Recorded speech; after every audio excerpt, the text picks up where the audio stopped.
अब बात करते हैं मलिक मोहम्मद जायसी और कबीर के रहस्यवाद की। और इनके रहस्यवाद की जो एक तुलनात्मक स्थिति है उसका परिचय यहाँ पर प्राप्त करेंगे। जो सृष्टि के विविध, या सबसे पहले हम रहस्यवाद को समझें तो उसकी कोई स्वतंत्र परिभाषा नहीं है। सृष्टि के विविध पदार्थों को देखकर जो एक जिज्ञासा हृदय में उत्पन्न होती है, और जब हम उस चिंतन को, उस जिज्ञासा को काव्य के माध्यम से अभिव्यक्त करते हैं, तब वही रहस्यवाद कहलाता है। तो वो जो है मनोरंजक होते हुए भी बड़ा ही दुसाध्य विषय हो जाता है। उसका विस्तार संसार की भांति संपूर्ण विश्व साहित्य में फैला हुआ है, जो ये रहस्यवाद है। क्योंकि अगर हम एक दृष्टि से संसार को देखें, अगर हम कुछ अलग हटकर देखें तो संसार में कहाँ क्या कैसे कब सब कुछ आया, कब इसमें इस सृष्टि का जन्म कब हुआ, ये कैसे उत्पन्न हुई, इसमें पहले जल ही जल था क्या था, है ना। और वो कैसे उस सृष्टि में भगवान ने सबसे पहले मनुष्य को कैसे उत्पन्न किया होगा, कैसे मनुष्य आया होगा, उसके आने का क्या उद्देश्य रहा होगा, उसने क्या कर्म किया होगा। तो अनेक प्रकार के जो प्रश्न हैं वो सब हृदय में एकदम उठते चले जाते हैं कि इस चारों तरफ जो जड़ जंगम पृथ्वी है, तो इस पर इस प्रकृति को किसने उत्पन्न किया होगा, जो सूर्य चंद्र आदि आकाश में चमकते हैं इन्हें किसने स्थापित किया होगा। तो ये बहुत सारे प्रश्न हैं। क्यों सूर्य उदित होता है, क्या इनकी कलाएं हैं, किसने इन्हें इनके अपने अपने कार्यों के लिए स्थापित किया होगा। तो ये जो समस्त जिज्ञासाएं हैं, जब ये सारी जिज्ञासाएं एक काव्य में उतरती हैं तो इन्हीं को हम रहस्यवाद कहते हैं। वो सृष्टिकर्ता कौन है, और उस सृष्टिकर्ता को वो मतलब कैसा रहा है, कैसे दिखता है, क्या स्वरूप वाला है, कौन है वो, देखने पर कैसा दिखाई देता है। इतने सारे प्रश्न मानव हृदय में उभरे हुए हैं जब उसकी मेधा ने सर्वप्रथम इस संसार में अपनी दृष्टि को। तो ये जो प्रश्न, ये जो जिज्ञासाएं, एक अनंत जिज्ञासाएं, इनका शमन करने के लिए वो आगे बढ़ा होगा। इनकी खोज के लिए उसने बहुत सारे अतीत के पृष्ठ खंगाले होंगे, और एक अजस्र धारा जो प्रवाहित हुई होगी, जो ज्ञान की ओर बढ़ी होगी, जो उस दर्शन की ओर बढ़ी होगी। तो वही जो स्वरूप है, जब वो चिंतन, वो धारा, वो दर्शन, वो जिज्ञासा काव्य में उतरी होगी, तो वही चिंतन, दर्शन, जिज्ञासा, उत्सुकता, वही सब कुछ रहस्यवाद की अंतर्गत होगा। तो हम देखते हैं हमारी जो संपूर्ण सृष्टि है उसमें चारों ओर कल कल का निनाद करती हुई नदियां प्रवाहित हो रही हैं। एक अलौकिक संगीत का गुंजार चारों ओर सृष्टि में व्याप्त है। मनुष्य उसमें खो जाता है, अपने अस्तित्व को भुला देता है। योगी यति आदि काल से उसे समझने का प्रयास कर रहे हैं। उस परब्रह्म परमात्मा को जानने के लिए न जाने कितने ऋषि मुनियों ने हजार वर्षों तक तपस्या की, लेकिन आज तक कोई निर्णय पर नहीं पहुंच सके। तो ये जो रहस्य है, ये रहस्य बना ही रहा है, और इसे वाणी नहीं मिल सकी है। तो इस रहस्य को जो काव्य की एक मधुर वाणी प्राप्त हुई, वो रहस्यवाद बना। बड़े बड़े मनीषियों और तत्व चिंतकों की ये दशा सामान्य बुद्धि की बात तो हम क्या ही कर सकते हैं, उनकी दशा का वर्णन नहीं कर सकते। लेकिन जिज्ञासु का मन कभी शांत नहीं होता, वो निरंतर उसे जानने की खोज में लगा रहता है, जो प्रश्न उसके मस्तिष्क में बन जाता है। तो विद्वानों ने इस रहस्यवाद को अनेक रूपों में परिभाषित किया है। जब भी जिज्ञासा, विरह, मिलन के भाव कवि के हृदय को छूते हैं, और जब वो उन्हें अपनी भावनाओं, कल्पनाओं, शब्दों के साथ मंडित करके काव्यमय, छंदमय, लयबद्ध स्वरूप में अवतरित करता है, तो रहस्यवाद का जन्म। रहस्यवाद को अनेक व्यक्तियों ने, अनेक विचारकों ने, अनेक समीक्षकों ने, दार्शनिकों ने और तत्व चिंतकों ने परिभाषित किया है। डॉक्टर राम कुमार वर्मा कहते हैं कि रहस्यवाद जीवात्मा की उस अंतर्निहित प्रवृत्ति का प्रकाशन है जिसमें वह दिव्य और अलौकिक व्यक्ति से अलौकिक शक्ति से अपना शांत और निश्चल संबंध जोड़ना चाहती है, और यह संबंध यहाँ तक बढ़ जाता है कि दोनों में कुछ अंतर ही नहीं रहता।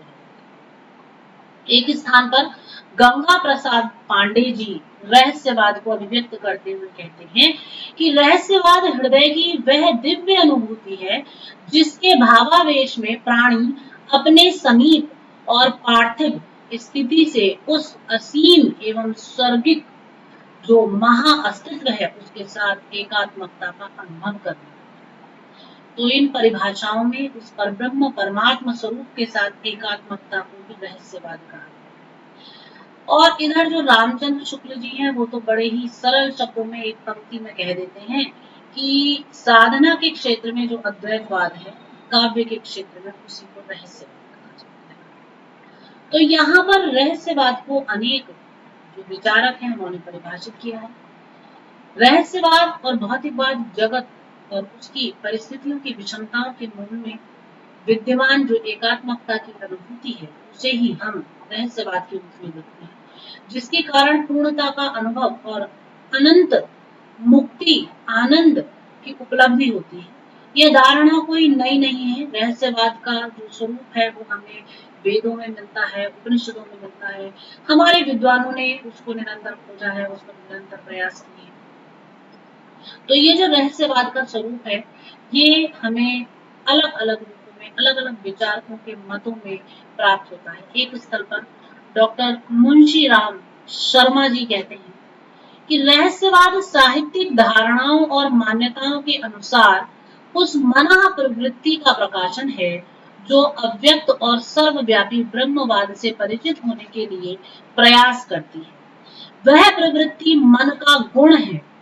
इसका प्रकाशन काव्य में होता है।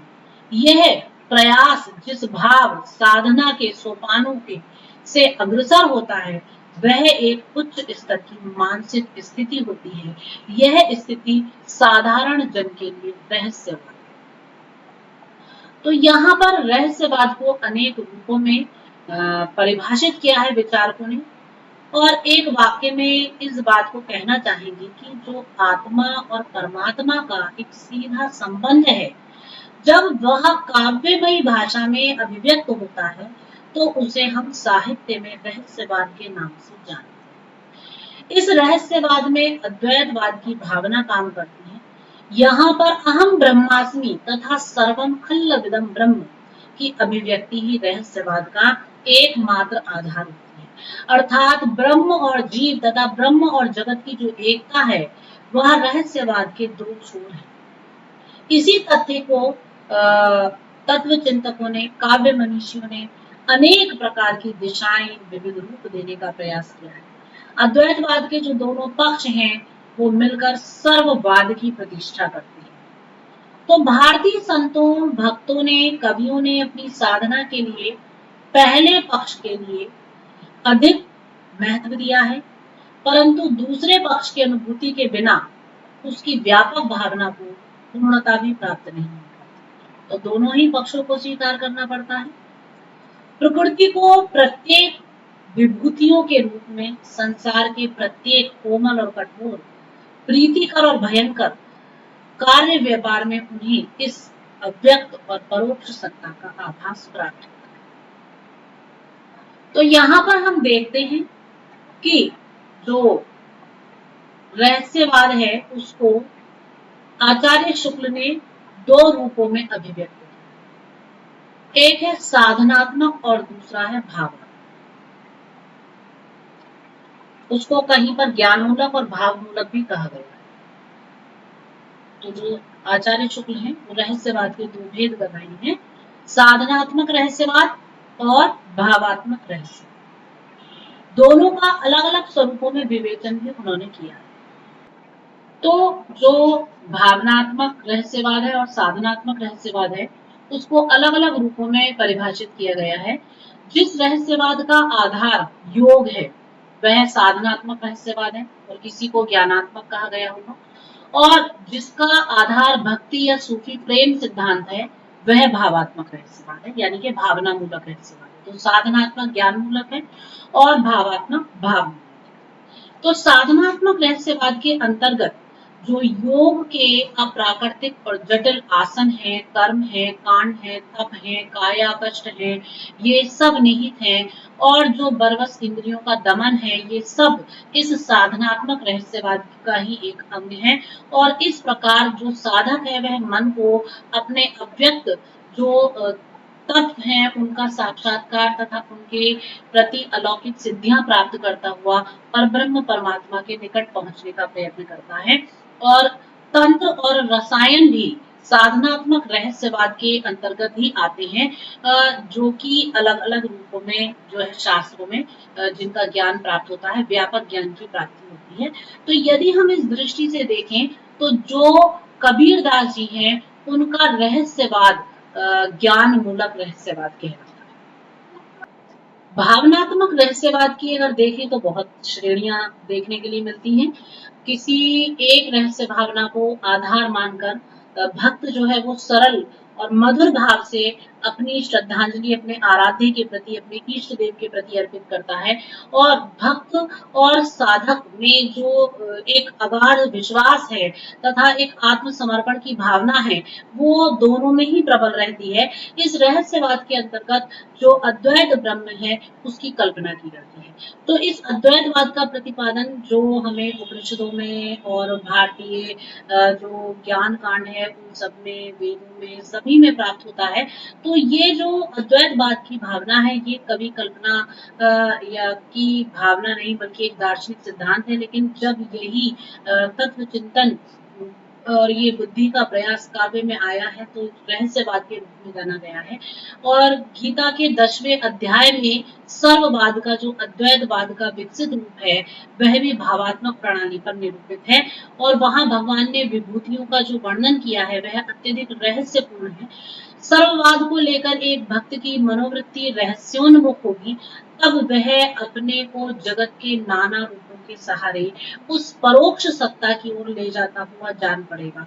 तो इस आधार पर अवतारवाद का मूल भी रहस्य भावना ही ठहरती है, परंतु रहस्यवाद के सिद्धांत रूप में ग्रहित हो जाने पर राम कृष्ण के ईश्वर विष्णु के अवतार निश्चित हो जाने पर यह रहस्य दशा समाप्त हो जाती है।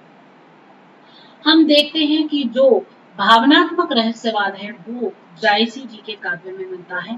जायसी के काव्य में जो रहस्य है वो साधनात्मक रूप में भी अनेक स्थलों पर प्राप्त होता है।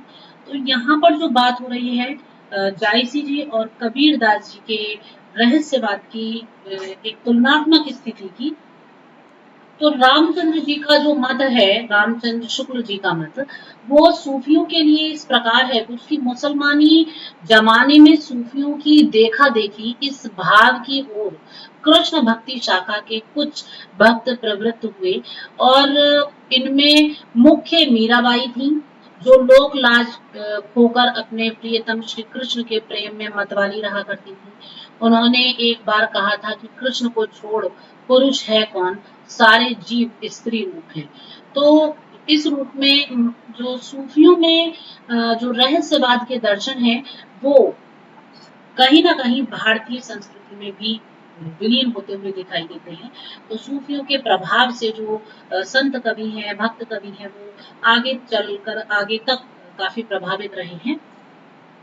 तो इस रूप में हम देखते हैं कि जो भावनात्मक रहस्यवाद है उसका प्रभाव हमारे कवियों पर, यानी कि जो संत कवि हैं उन पर, संत कवि परंपरा है जैसे कबीर परंपरा है, संत कवि हैं, कृष्ण भक्ति शाखा के भक्ति मार्गी हैं, वैष्णव कवि हैं, सभी पर पड़ा है। और इसके साथ साथ जो मुस्लिम सूफी धारा है उसको वह भी देश में प्रवाहित रही है, जिसकी विचारधाराओं के मूल में भी हमें इसका आभास मिलता है।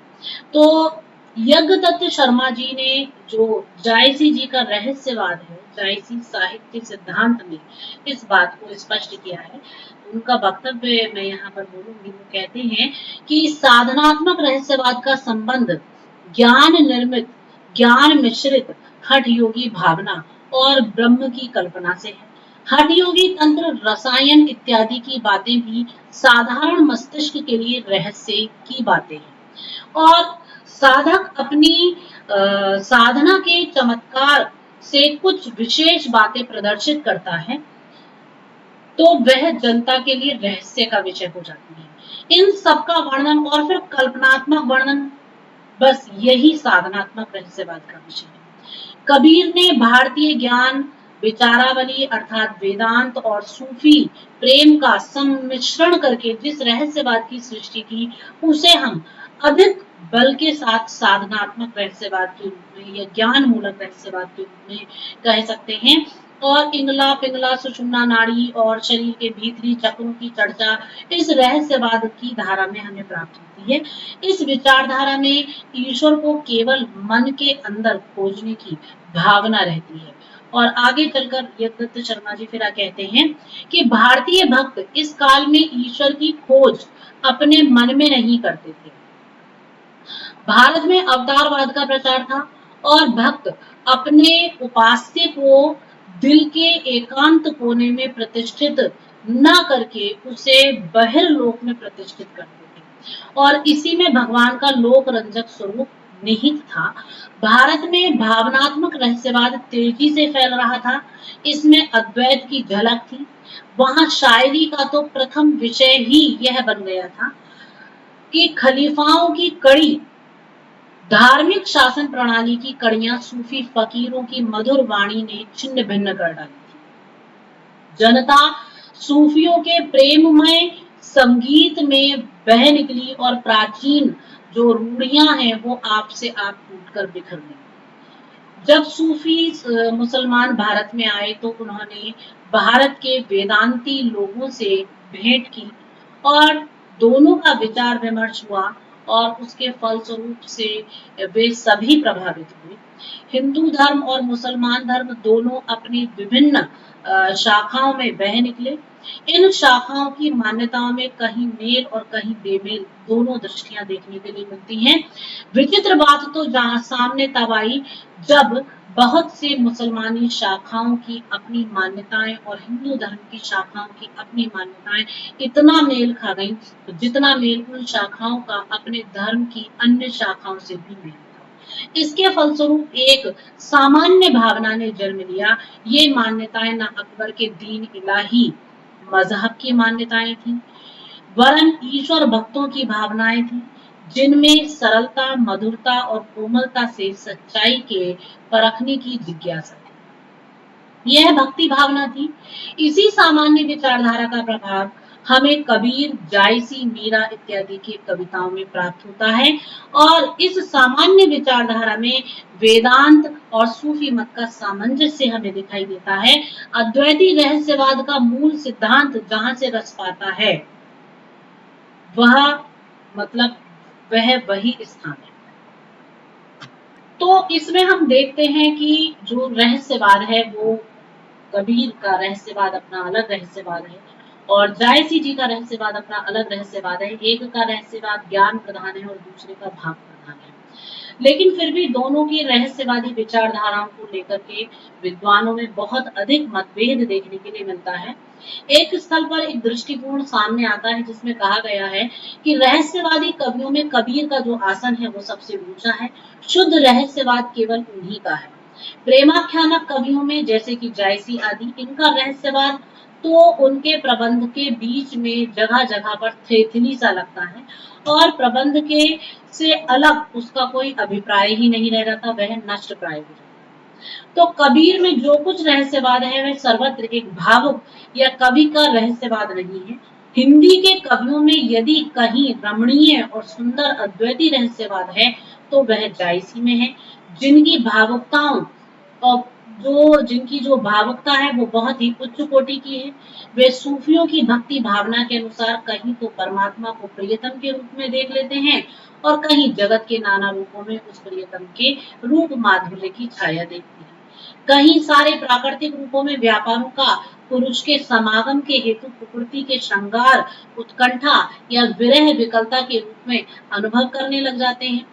तो इस प्रकार जायसी जी और कबीर दास जी के रहस्यवाद को लेकर के जो अलग अलग विद्वान हैं उनके मत अलग अलग हैं, लेकिन दोनों के विषय में एक बात प्रचलित है कि कहीं कहीं पर जो दोनों का रहस्यवाद है वो मिला जुला भी दिखाई देता है।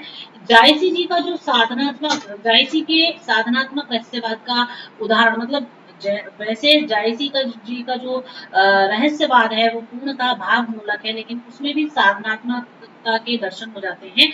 नौ पौरी ते ही गढ़ मझियारा और तहाँ फिर ही पांच कुतवारा, दसरे बुआर गुपुत एक ताका अगम चढ़ाव बार सुखी बांका, भेदे आई कोई ओही घाटी जो लही भेद चढ़ई कोई चोटी, गढ़कर कुंड सुरंग तई माहा तह वह पथ कही के ही अपाहा, दसवें बुआर ताल के इलाका उलट दृष्टि सो लख जो दे। तो यहाँ पर जो रहस्यवाद की सत्ता है वह जो है साधनात्मक रूप में प्रकट हुई है, जो कि जायसी जी के द्वारा प्रकट की गई है। इसके अतिरिक्त यदि हम देखें तो जो जायसी जी का और कबीर दास जी का रहस्यवाद है, इनको एक एक चीजों के रूप में एक दूसरे से तोलते हुए हम जोड़ेंगे, लेकिन फिर भी इतना तो सभी जानते हैं कि कबीर और जायसी दोनों का जो काव्य है उसमें हमें साधनात्मक रहस्यवाद के दर्शन होते हैं, और जो उन्होंने साधनात्मक रहस्यवाद की अभिव्यक्ति की है उस अभिव्यक्ति में उन्होंने योग, तंत्र, रसायन इन सभी का समावेश कर डाला है, और ये दोनों के ही काव्य में हमें देखने के लिए मिलता है। तो केवल अंतर इतना है कि भावना के क्षेत्र में अंतर जो है दोनों के काव्य में वो केवल भावना के क्षेत्र में है। कबीर प्रकृति को मिथ्या मानते हैं और इस नाते उनके यहाँ प्रकृति तिरस्कृत हुई है, परंतु जायसी के यहाँ सर्वम खल्लविदम ब्रह्म कहा गया है। तो इस प्रकार से जो एक अद्वैत मत है सर्वम खल्लविदम ब्रह्म, तो इस प्रवृत्ति के होने के कारण प्रकृति परमात्मा की झलक का साधन बन गई है जायसी के काव्य में, है ना। तो हम देखते हैं कि कबीर में आत्मा और परमात्मा का एक सीधा संबंध देखने के लिए मिलता है, जबकि अगर हम जायसी के काव्य को देखें और उसका दिग्दर्शन करें तो जायसी में प्रकृति के चित्रण है, प्रकृति परमात्मा के सौंदर्य का प्रकाश होने के कारण स्वयं परमात्मा के रूप में प्रतिष्ठित हो गई है। हम देखते हैं कि कबीर में ज्ञान प्रेम पर विजय हुई है। जो कबीर का साहित्य है उसमें प्रेम के ऊपर ज्ञान की विजय उन्होंने दिखाई है, यानी कि ज्ञान प्रेम पर विजयी हुआ है ना। लेकिन जायसी का यदि हम साहित्य पढ़ते हैं और उसका अध्ययन करते हैं तो हम देखते हैं कि उनके काव्य में जो प्रेम है वो ज्ञान पर विजयी हो चुका है, उसने ज्ञान पर विजय प्राप्त की है। तो इस प्रकार ये तो निश्चित है कि जो कबीर का साहित्य है उसमें ज्ञान को प्रधानता दी गई है और जो जायसी का साहित्य है उसमें प्रेम को प्रधानता दी गई है। तो निश्चित रूप से जो एक प्रधान रहस्यवाद की बात की जाए तो जो कबीर दास जी का रहस्यवाद है वो ज्ञान मूलक है विशेष रूप से, और जो जायसी जी का रहस्यवाद है वो भाव मूलक है, जो विशेष वैशिष्ट्य है वो भावना का है। तो इस दृष्टि से हम देखते हैं कि एक ही लक्ष्य तक पहुंचने के लिए दो साधकों की भावनाओं में पर्याप्त भेद जो है वो हमें दिखाई देता है। वैसे जहां दोनों में प्रेम की तन्मयता का आविर्भाव हुआ है वहां उनकी युक्तियों को देखकर ऐसा लगता है कि शायद कोई भेद नहीं है दोनों में। समानता के लिए अगर हम उनके विरह के उदाहरण लें तो बहुत सारे चीजें एक साथ हमें दिखाई देती है। जैसे मैं यहाँ पर जायसी जी के लिए एक उदाहरण दूंगी कि हाड़ भय सब किंगरी और नशे भई सब ताती, रोंद रोंद ते धुनी उठे कहीं विथा कहीं भांति, कहीं विथा के ही भांति। तो ये जायसी जी ने इसका वर्णन किया है, ये उनका रहस्यवाद है। इसी भाव को कबीर दास जी कैसे कहते हैं कि सब रग तंत रबाब तन विरह बजावे नित और न कोई सुन सके कैसाई के चित्त। इसी प्रकार से एक स्थल की बात और है, कबीर दास जी इस बात को कह रहे हैं ऐसे कि यह तन जारो मसी करो लिखो राम का नाम, और एक जगह ये भी पंक्ति ली है उन्होंने, यह तन जारो मसी करो क्यों धुआं जाई सरग मती वे राम दया करे बरसी बुझावे। और जो जायसी जी हैं इसी बात को वो ऐसे कहते हैं, यह तन जारो छार के कहाँ की पवन उड़ा, मकुत ही मारग उड़ी परे कंत धरे जा। तो ये जो उदाहरण है सारे, इन सभी उदाहरणों में जो एक विरह में रहस्यवाद की अभिव्यक्ति की गई है, वो दोनों में ही बिल्कुल समान रूप से की गई है, दोनों में ही कोई अंतर दिखाई नहीं देता, एक सा ही स्वरूप दोनों का है। इसी प्रकार से कुछ उदाहरण ऐसे भी हैं जो उनके मिलन प्रसंग में लिए गए हैं, जैसे जायसी जी का एक उदाहरण है मिलन के प्रसंग में कि देखी मानसर रूप सुहावा, हिय उल्लास पुरैन होई छावा, या इंधियार रैन मसी छूटी, भा भिनसार किरण रवि, अस्थि अस्थि सब साथी बोले, अंध जो अहे नैन निज खोले। और इसी प्रकार से जो कबीरदास जी ने मिलन के समय का वर्णन किया है, वो कहते हैं कि दुल्हनी गावहु मंगलाचार, हम घरी आए हो राजा राम भरतार, तन रति करी में मन रति करी हो पंच तत्व बाराती, राम देव मेरे पाहुने आए मैं जोगन मदमाती, सरित सरोवर वेदी करी हूँ ब्रह्मा वेद उचार, राम देव संग भावरे लहू धनि धनि भाग हमार, सुर 3300 कौतिक आए मुनिवर सहस 88, कहे कबीर हम ब्याही चले हैं पुरुष एक 89। तो यहाँ पर जो एक मिलन और तीव्रता का वर्णन है, जो शुद्ध आध्यात्मिक है, धरातल आध्यात्मिक धरातल पर आत्मा और परमात्मा का मिलन है, उसके शोक और हर्ष की व्यंजना है, वो कबीर और जायसी में कहीं पर भी उसका भेद नहीं दिखाई देता, एक सा दिखाई देता है। तो सूफी सिद्धांतों के परिणाम स्वरूप अभिव्यक्त होने वाली जो ये समान अनुभूतियां हैं, इनमें कोई भी एक दूसरे से पीछे नहीं है। कहीं कहीं तो इस बात का अनुमान लगाना भी दुर्लभ है कि प्रेम विरह और मिलन की ये जो सामान्य कथाएं हैं, वो जायसी द्वारा पहले लिखी गई हैं, या इन दोनों की प्रेरणा का स्रोत कोई तीसरा ही है।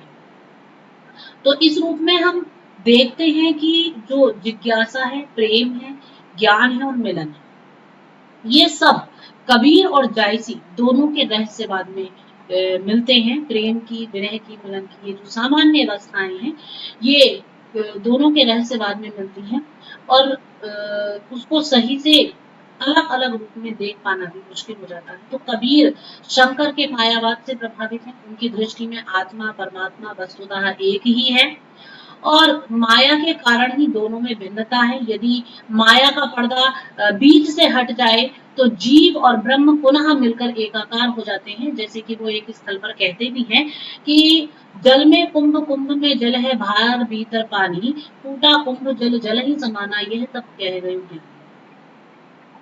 और इसी प्रकार से सांसारिक पदार्थों का जो आकर्षण है, वही आत्मा को मानो बांधे रहती है, और वही माया रूपी पिशाचनी है। तो इस रूप में कहते हैं, माया महा ठगनी हम जानी, निर्गुण फांस लिए कर डोले, बोले अधुर बाणी, है ना। तो इस रूप में हम देखते हैं कि जो ज्ञान है, प्रेम है, मिलन है, विरह है, जिज्ञासा है, ये हमें दोनों के रहस्यवाद में प्राप्त होती है। लेकिन फिर भी अगर हम कबीर और जायसी के रहस्यवाद की विवेचना के लिए कोई आधार लें, तो प्रभु के प्रति जिज्ञासा, कुतूहल अथवा विस्मय की भावना, प्रभु के महत्व और उसकी अनिर्वचनीयता, प्रभु के प्रति दर्शन का प्रयत्न, प्रभु के प्रति विभिन्न संबंधों की उद्विग्नता, उद्भावना, और प्रभु से एक, तो इन सभी दृष्टियों से यदि हम देखें तो कबीर के काव्य में विस्मय का भाव जो है, इस प्रकार से दिखाई देता कि अवधूत सो जोगी गुरु मेरा, है ना, पद का करेंगे तरवर एक मूल बिनु दाक्षा, बिनु फूला फलना, शाखा पत्र कछु नहीं बाकी, अष्ट गगन दुख बाजा, यो बिनु पत्र करद बिनु तुम्बा, बिनु जिम्या गुण गामी, गावन हार के देख रूप नहीं सतगुरु। तो यहाँ पर जो ये प्रश्न है वो यह है कि वह कौन है, वह कौन है जिसके लिए वो जिज्ञासा प्रकट कर रहे हैं। तो कबीर कहते हैं कि वर्णन कौन रूप और देखा, दूसर कौन अही जो देखा, ओंकार आदि नहीं वेदा, ताकर कहूँ कौन को देखा। और जायसी के काव्य में यदि हम ये विस्मय और आश्चर्य और कौतुक के भाव देखते हैं, तो वो इस प्रकार से, देखी एक कौतुक हो रहा, रहा अंतर पट पे नहीं कहा। दूसरी चीज जो है कि कबीर और जायसी के काव्य में प्रभु के महत्व की अनिर्वचनीयता। तो इसमें जो कबीर का जो उत्तर है वो मिलता है कि अनुभूति की गहराई और व्यापकता उनमें व्याप्त है। वो कहते हैं कि लाली मेरे लाल की जुत देखूं तित लाल, और लाली देखन मैं गई मैं भी हो गई लाल। तो जो अनिर्वचनीयता है प्रभु के महत्व की, उसके नाम वर्णन की, उसके स्वरूप वर्णन की, वो दिखाई दे रही है यहाँ पर। और ये चीज हमें जायसी के काव्य में भी इस प्रकार की अनुभूति मिलती है। वो कहते हैं बहुते ज्योति ज्योति ओहि भई, रवि सि नखत विपहि ओहि ज्योति, रतन पदारथ मानक मोती, जह जह बेहसी सुभावई हसी, कहाँ छिटकी ज्योति बरसी। समंदर लागी आग नदिया जल कोयला भई, देखी कबीरा जाग मछला रूपा चढ़ा। तो इस प्रकार के जो वर्णन है वो दोनों के ही काव्य में मिलते हैं। सांसारिक परिस्थितियां समुद्र है, दुनिया मिलावट है, और भक्ति भावना अग्नि है, आत्मा मछली है। ये रहस्यवाद जो है प्रतीकात्मक शैली पर आधारित है। और जायसी के काल में इस प्रकार का जो रहस्यवाद है वो नहीं मिलता। जायसी ने पद्मावत प्रबंध काव्य को जो अनेक प्रकार के रहस्यवाद से मंडित किया है, सन्निहित किया है, तो उसमें जो उनका एक वर्णन मतलब कि मिलता है, वो वहां पर जो प्रधानता हम देखते हैं, वो प्रधानता उनके रहस्यवाद में भावनात्मकता की ही है, यानी कि भावनात्मक स्वरूप की है। और जबकि जो कबीरदास का रहस्यवाद है वो ज्ञान पर आधारित है, और उसमें साधना है। एक स्थल पर कहते हैं कि काहिरी नलिनी तू कुम्हानी, तेरे ही नाल सरोवर पानी, जल में उत्पत्ति जल में वास, जल में नलिनी तोर निवास। और कहते हैं कि ये जो एक उन्होंने मतलब उदाहरण दिया है कि काहिनी नलिनी तोर निवास, तो ये पूरा का पूरा उनके ज्ञानात्मक स्वरूप का परिचय प्रस्तुत करता है, और ब्रह्मास्मि की स्थिति यहाँ पर दिखाई देती है। और जायसी के रहस्यवाद में भी यही दृढ़ता हमें देखने के लिए मिलती है। सुनि धनी प्रेम सुराते पिए, मरण जीवन कर रहे हैं। तो एक आलोचक जो है वो कबीर और जायसी के रहस्यवाद के अंतर को इस प्रकार कहते हैं। तो कबीर और जायसी दोनों पर भारतीय वेदांत दर्शन और सूफी मत का प्रभाव साक्षात दिखाई देता है। और कबीर वेदांत दर्शन से प्रभावित है, जबकि जायसी का झुकाव जो है वो सूफी की साधना की ओर अधिक है। और कबीर का रहस्यवाद जो है वो व्यष्टि मूलक है, एकांतिक है, किंतु जायसी की रहस्यवाद की भावना अधिक विश्व व्यापनी है। कबीर का रहस्यवाद एक समाधिनिष्ठ योगी की अलग को दृष्टिगोचर करता है, किंतु जायसी का रहस्यवाद जो है वो अनंत सौंदर्य संपन्न प्रिय से मिलने के लिए उत्सुक है। प्रेम मार्ग में जो मतलब कि एक प्रियतम के हृदय की पुकार है वो दिखाई देती है। आत्मा और परमात्मा के बीच एक दाम्पत्य भाव की जो कसक है वो दिखती है। और प्रेममयी जो भावनाएं हैं वो तो मतलब जायसी ने दोनों ने ही प्रकट की है, कबीर और जायसी दोनों ने ही है। और समानता की दृष्टि से भी देखें तो दोनों ने ही प्रेम की तीव्रता के दर्शन किए हैं। दोनों के ही काव्य में सूफी सिद्धांतों का प्रचुर प्रभाव है। दोनों का ही रहस्यवाद सृष्टि मूलक है। और जो जायसी हैं उन्होंने समासोक्ति और अन्योक्ति के माध्यम से रहस्योक्ति की व्यंजना की है। कबीर ने भी प्रतीकों और उलटवासियों का प्रयोग किया है। दोनों ही परब्रह्म में अटूट विश्वास रखते हैं, दोनों ही रूढ़ियों और परंपराओं का विरोध करते हैं, और दोनों का रहस्यवाद मूलक, आध्यात्मिक प्रेम मूलक और अभिव्यक्ति मूलक है। और अगर हम दोनों में असमानता को देखें तो जायसी सौंदर्य के बाह्य उपकरणों का अधिक प्रयोग करते हैं। कबीर में ये बात हमें नहीं दिखाई देती। उनका जो वर्णन है वो ब्रह्म शून्य मंडल में रहता है। कबीर में योगियों की सी क्लिष्टता है, लेकिन जायसी में एक कोमलता दिखाई देती है। कबीर का रहस्यवाद साधनात्मक है, लेकिन जायसी का भावनात्मक है। जायसी का प्रेम जो है वो लिप्सा जनित है, जायसी का जो प्रेम रूप है वो लिप्सा जनित है, और कबीर का जो प्रेम है वो संस्कार मूलक है। और कबीर की जो विरह वेदना है वो उन्हीं तक सीमित है, लेकिन जायसी की जो विरह वेदना है वो व्यापक है, विपुल है, और प्रकृति भी उससे प्रभावित है। और कबीर ने जायसी की भांति नक्षिक वर्णन नहीं किया है। कबीर की साधना विचार प्रधान है, जायसी की भाव प्रधान है। साधना पथ पर कबीर का जो विघ्न है वो माया है, जबकि जायसी का जो विघ्न है वो शैतान है, रावण चेतन है। जायसी ने माया को नहीं माना है, लेकिन कबीर ने उसका भावनात्मक वर्णन किया है। तो कबीर में आराध्य के दर्शन मानसिक और आंतरिक हैं, जायसी में वह प्रत्यक्ष और बाह्यात्मक है। कबीर का जो रहस्यवाद है उसकी जो स्थिति है जायसी की मिलनावस्था से पृथक है, पूर्ण तादात्म्य स्थिति है। तो कबीर और जायसी हिंदी साहित्य के श्रेष्ठ रहस्यवादी कवि हैं। एक का रहस्यवाद भारतीय भक्ति मार्ग, श्रुति ग्रंथ, सिद्ध मत और नाथ संप्रदाय से प्रभावित होने के कारण आध्यात्मिक, एकांतिक और वृष्टिमूलक है और सजीव और वर्णनात्मक है। दूसरे का सूफी साधना और भावना से अनुप्राणित होने के कारण अत्यधिक सरस, संकेतात्मक और सृष्टिमूलक। तो इस रूप में हम देखते हैं कि दोनों के रहस्यवाद में अंतर भी बहुत है और समानताएं भी बहुत हैं। इसको हम एक दृष्टि से और भी देख सकते हैं कि जो भावना हमें कबीर के काव्य में दिखाई देती है, जैसे जो अनुभूति उनकी है पर ब्रह्म परमात्मा के प्रति, और वो जगत में भगवान की जो रूप है, कला है, वो उसे कहीं बाहरी रूप में नहीं देखते हैं, बल्कि वो सिद्धों और योगियों के अनुकरण पर ईश्वर को केवल अंतस के रूप में देखते हैं और कहते हैं कि मोह को कहाँ ढूंढे बंदे, मैं तो तेरे पास में, ना मैं देवता ना मैं मस्जिद, ना मैं देवल ना मैं मस्जिद, ना काबे कैलाश। तो यहाँ पर जो भी मैंने ऊपर भी बात कही कि दोनों का जो अलग अलग हमने बहुत सारे बिंदु गिनाए हैं, तो उन्हीं को मैं व्याख्यायित रूप में यहाँ पर कह रही हूँ कि जो काव्य है जो कबीर दास जी का रहस्यवाद है, उसमें उन्होंने ब्रह्म के जो दर्शन करे हैं वो आंतरिक रूप से करे हैं, लेकिन जायसी जी ने जो उसके दर्शन करे हैं वो भावनात्मक रूप से बाह्य जगत में करे हैं। जबकि हम देखते हैं कि ये भाव हमें जायसी के काव्य में भी मिलता है। एक स्थल पर उन्होंने कहा है कि पियू हृदय महा भेंट न होई, कोरे मिलाव कहीं के ही रोई। तो यहाँ पर जो मतलब कि जायसी जी का भाव है वो भी एक आंतरिक अभिव्यक्ति है, और जो कबीरदास जी का भाव था वो भी आंतरिक अभिव्यक्ति है। तो इस अखंड ज्योति का आभास पाकर जायसी का जो हृदय है वो किस तरह जगमगा उठता है, उसे वो इन पंक्तियों में कहते हैं। लेकिन जो उन्होंने एक वास्तविक स्वरूप और सौंदर्य का दर्शन दिखाया है, प्रतीत कराया है, वो बाह्यात्मक जगत में ही कराया है। कहते हैं, देखी मानसर रूप सुहावा ही हुलास पुरैन हुई छावा, भा अंधियार रैन मसी छूटी, भा बिनसार किरण रवि फूटी, कवल बिगस तस बिगसी देही, और भंवर दसन हुई के रस लीही। तो इस प्रकार जो अंतर जगत और बाह्य जगत का अपूर्व सामंजस्य है वो जायसी जी ने यहाँ पर प्रस्तुत किया है।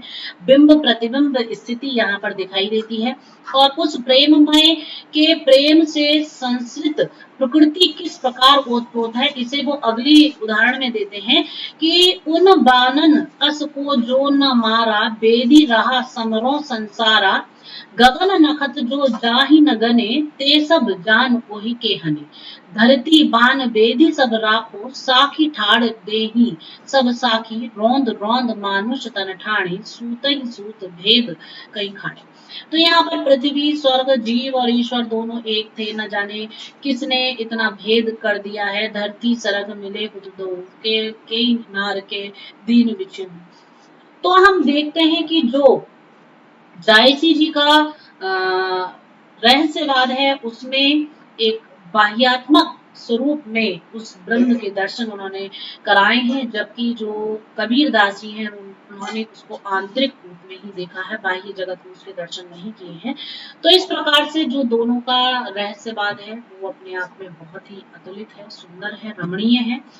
एक का ज्ञान प्रधान है तो दूसरे का भाव प्रधान है, लेकिन बहुत सारी चीजों को लेकर, बहुत सारे मंतव्यों को लेकर उनमें समानताएं भी व्याप्त हैं और विषमताएं भी व्याप्त हैं, और दोनों के जो रास्ते हैं, पथ हैं उस ब्रह्म की प्राप्ति के, वो अलग अलग हैं। एक ज्ञान पर चलकर उस ब्रह्म को प्राप्त करता है तो दूसरा प्रेम पर चलकर उस ब्रह्म को प्राप्त करता है।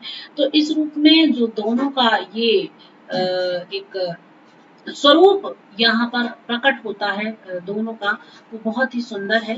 अंत में डॉक्टर जो त्रिगुणायत हैं उनके शब्दों में ये कहना चाहेंगे कि जायसी और कबीर दोनों ही हिंदी साहित्य के सर्वश्रेष्ठ रहस्यवादी कवि हैं।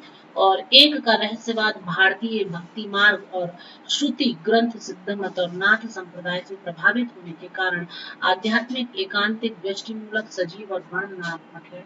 और दूसरे का सूफी साधना से अनुप्राणित होने के कारण अत्यंत सरस संकेतात्मक है और सृष्टि मूलक है।